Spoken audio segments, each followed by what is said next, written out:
ಯಾವ ಊರ ಹೆಸರನ್ನ ನಾನು ಕೇಳಬಾರ್ದು ಅಂತಿದ್ನೋ ಅದೇ ಊರಿಗೆ ನನ್ನ ಮಕ್ಕಳು ಕಾಲಿಡ್ತಾವೆ. ಊರು ತುಂಬ ಸುಳ್ಳು ಮೋಸ ವಂಚನೆ ತಾಂಡವಾಡ್ತಾ ಇರೋ ಊರಿಗೆ ನನ್ನ ಮಕ್ಕಳು ಕಾಲಿಡ್ತಾವೆ. ಆ ಮಕ್ಕಳಿಗೆ ಏನೂ ತೊಂದರೆ ಆಗ್ದಂಗೆ ಕಾಪಾಡವ. ಗುರುಗಳು ಹೇಳಲಿಲ್ಲ ಅಂದಿದ್ರೆ ನಾನು ಆ ಊರಿಗೆ ಯಾರನ್ನೂ ಹೋಗಕ್ಕೆ ಬಿಡ್ತಿರ್ಲಿಲ್ಲ. ಒಂದು ಕಾಲದಾಗೆ ಬ್ಯಾಡ ಅಂತ ಬಿಟ್ಟು ಬಂದು ಊರದು. ತಿರುಗಿ ನನ್ನ ಅಲ್ಲಿಗೆ ಬರ್ಮಾಡ್ಕೊಳಂಗೆ ಮಾಡಬೇಡ ತಾಯಿ. ಅಲ್ಲಿ ಹೋಗಿರೋ ನಮ್ಮ ಮಕ್ಕಳಿಗೆ ಯಾವ ತೊಂದರೆನೂ ಆಗಬಾರ್ದು. ಸ್ನೇಹ ಅವ್ರ ಅವನ ಕಾರ್ಯ ಮುಗಿಸಿ ಅವಳ ಮಾಂಗಲ್ಯ ಭಾಗ್ಯ ಗಟ್ಟಿ ಮಾಡ್ಕೊಂಡು ಜೋಪಾನವಾಗಿ ಬರಲವ.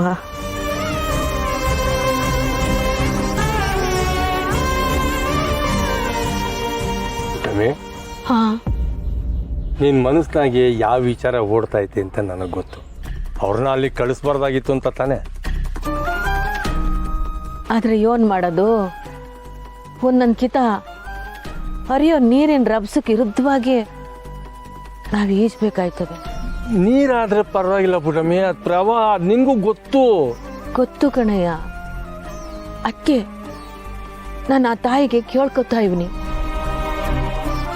ಆ ಪ್ರವಾಹದಿಂದ ನನ್ನ ಮಕ್ಕಳಿಗೆ ಏನು ತೊಂದರೆ ಆಗಬಾರ್ದು ತಾಯಿ ಅಂತ ಅಮ್ಮನ ಹತ್ರ ಬೇಡ್ಕೊತಿದ್ದೀನಿ. ಆದರೂ ಒಂದು ಪೂಜೆಗೋಸ್ಕರ ಎಲ್ರೂ ಅಷ್ಟು ದೂರ ಕಳಿಸಿದ್ದು ನಂಗೆ ಯಾಕೋ ಸರಿ ಕಾಣಿಸ್ಲಿಲ್ಲ ಪುಟಮಿ. ಮಾಂಗಲ್ಯಕ್ಕೋಸ್ಕರ ಮಾಡೋ ಪೂಜೆಗೆ ಹೋಗೋವಾಗ ನಾನು ಬೇಡ ಅಂತ ಹೆಂಗೆ ಅನ್ಲಯ್ಯ. ಸ್ನೇಹ ಗಂಗಾಧರಪ್ಪನ ಮಗಳೇ ಅಲ್ಲ, ನನ್ನ ಮಗಳು ಕೂಡ.